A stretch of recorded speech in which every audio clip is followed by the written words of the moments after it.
Vous avez le patron de la Banque d'Angleterre, McCartney, même pas le prénom que les Beatles, mais c'est un autre, qui a prononcé un discours qui est sur le site de la Banque d'Angleterre, où il appelle à mettre en place une monnaie mondiale aux dépens du dollar, ajoutant que cela ne se fera pas sans heurts. Ça, c'est la formule ouatée pour dire que ça va se faire dans un bordel généralisé, pour mettre en place une monnaie mondiale dématérialisée.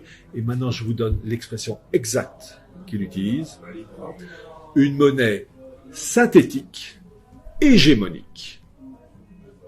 Alors, dans mon livre, donc Archives du mondialisme, je montre qu'il y a cette volonté de gouvernance mondiale liée avec monnaie mondiale. Et je présente en particulier les propos de la revue The Economist, qui annonçait à l'horizon 2018, dans une revue de 1988, une monnaie mondiale, Phoenix, ou un autre nom, peu importe, et des documents aussi de The Economist qui présentent un projet en 1990 d'une gouvernance mondiale avec des blocs continentaux. Et chose très intéressante, vous avez l'Union européenne accolée à l'Amérique du Nord avec l'Angleterre qui fait le lien. Et le Brexit rentre dans cette catégorie. Et vous avez des blocs, Eurasia, Confuciania pour la Chine, Hinduland pour l'Inde, Islamistan pour le monde musulman. Et ce projet donc va de pair avec la monnaie mondiale. Et il faut rappeler, et c'est ça que j'explique dans ce livre, que ces projets actuels, défendus entre autres par la City de Londres, s'appuient sur des idéaux anciens. Vous avez par exemple l'Utopia de Thomas More en 1516 qui développait le même idéal d'un monde unifié, population mélangée, des populations devant déménager tous les 10 ans pour ne pas s'enraciner, nomadisme. Vous avez le fameux bouquin d'Émeric Crusset qui appelait en 1623 dans son livre Le Nouveau Ciné à une monnaie mondiale, capitale du monde Venise, la Sérénissime, un monde mélangé et toujours un Dieu unique, référence à l'Ensof de la Kabbale.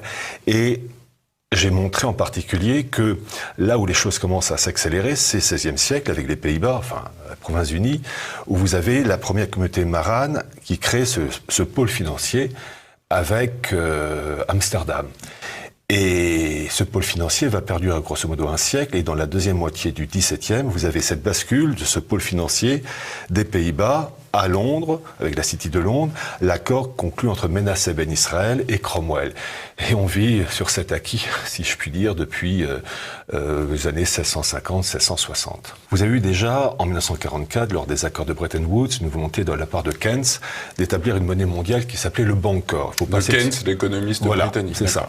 Et la chose, avec Staline qui voulait pas rentrer dans le jeu, la chose ne s'est pas faite, donc c'est le dollar qui s'est imposé.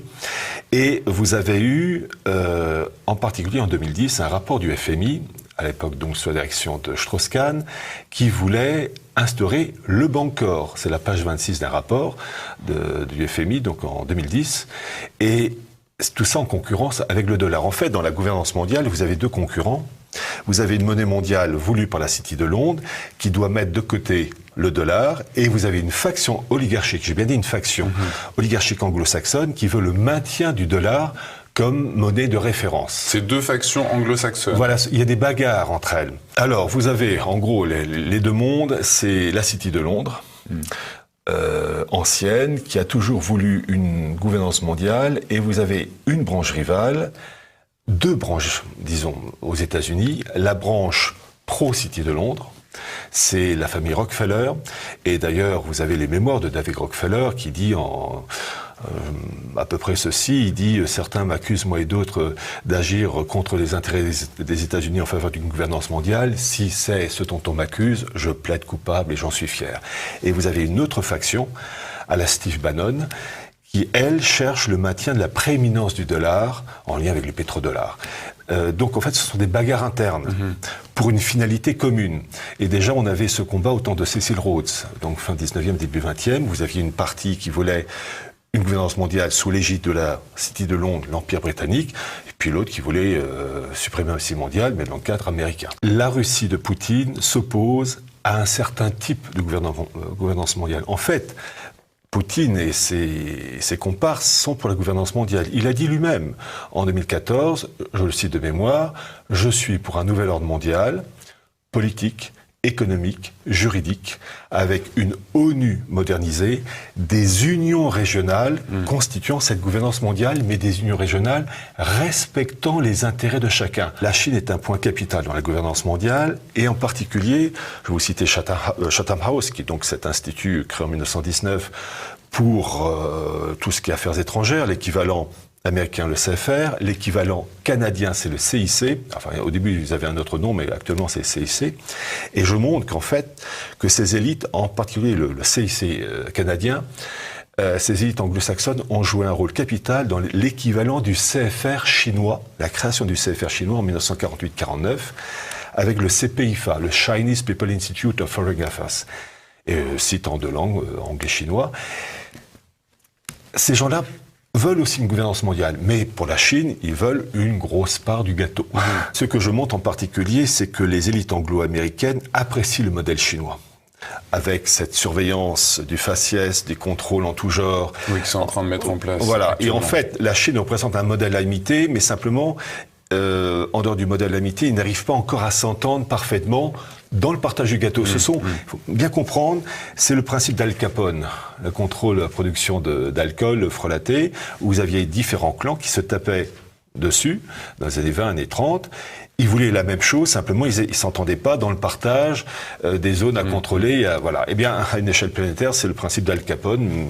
Ils se tapent entre eux, mais pour une finalité commune. Vous avez différentes banques centrales, la Fed, les États-Unis, le BCE, etc. Mais en fait, la maison mère, la banque des banques, c'est la BRI, la Banque des règlements internationaux. Le siège est à Bâle. Et si vous voulez rentrer dans cette banque BRI, impossible. Même la police suisse ne peut pas. Donc, c'est un État dans l'État. Donc, déjà, mauvais signe. Quand vous avez un système qui est coupé des instances démocratiques, puisque, paraît-il, on vit en démocratie, que c'est le peuple qui est souverain, eh bien, quand vous voyez que même les autorités policières et juridiques ne peuvent pas rentrer dans ces bâtiments pour une raison X, c'est qu'il y a un État dans l'État. Cette volonté de mettre en place une monnaie mondiale, c'est au service d'une oligarchie apatride. Et en particulier, il faut toujours mettre en lien la monnaie mondiale avec l'organisation politique du monde, déjà annoncée par Thomas More ou Francis Bacon, ou encore, comme il s'appelle, Émeric Crusset, 16e et 17e siècle, mais dans la Révolution française, j'ai montré en particulier, déjà dans la classe du mondialisme, cette volonté de créer une France en damier, en carré. Vraiment un truc bien administratif. Et vous avez Klotz, le révolutionnaire Klotz, qui voulait un monde unifié, une république universelle, comme il dit, et l'Europe, et l'Amérique, et l'Asie, et l'Afrique, divisée, je le cite, en 1000 cases départementales, avec une population mélangée. On doit rougir du mot étranger.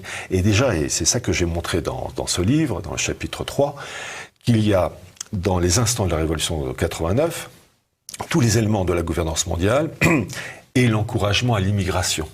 Oui, alors, et donc sur la couverture du livre, mais aussi en couleur, il y a plusieurs photos en couleur, c'est en fait l'Angelo della Luce, l'ange de lumière, qui se trouve dans une église italienne à Rome, et ça fait à peu près 2,50 m de haut. C'est Satan, Angelo della Luce, sur une pyramide.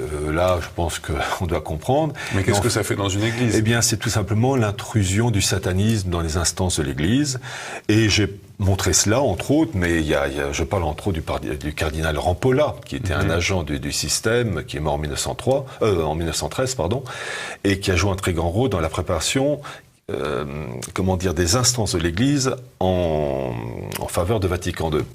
Et j'ai montré que cet homme-là avait travaillé main dans la main avec, Joseph Ratzinger, qui est plus important que Jean Monnet, Schuman, etc. Donc, tout ce qui est satanisme est en lien avec gouvernance mondiale et organisation administrative de blocs continentaux. Voyez-vous, le problème, lorsqu'on parle de la gouvernance mondiale, il faut voir, certes, l'aspect matériel, mais il faut voir aussi la tournure d'esprit des personnes, leurs référents religieux et philosophiques. De l'esprit dépend la matière. C'est-à-dire, quand on veut connaître par exemple quelqu'un, on ne regarde pas son compte en banque, on regarde son origine sociale. Eh bien, là, le satanisme, quand vous avez cette pyramide avec cet ange luciférien, c'est mauvais signe. Et en particulier, ça se greffe avec la maçonnisation de l'Église.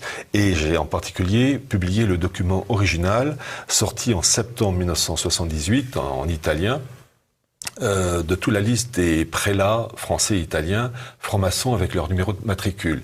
C'est un avocat italien qui s'appelait Pecorelli qui a balancé ça, il faisait partie de la loge P2. Et bon, quelques mois après, il s'est fait buter de 4 balles dans sa voiture. Comment est-ce que vous pourrez intéresser nos téléspectateurs athées, les rationalistes, à ce que vous racontez? Alors je leur demande d'être curieux, dans ce sens que il n'y a pas que l'aspect matériel dans la vie. Il y a aussi des référents religieux philosophiques qui conditionnent le comportement d'hommes politiques ou de financiers. On peut ne pas adhérer à ces idées religieuses et philosophiques, mais au moins on peut, ne serait-ce que par curiosité intellectuelle, les lire pour comprendre pourquoi telle personne a dit ceci ou fait cela.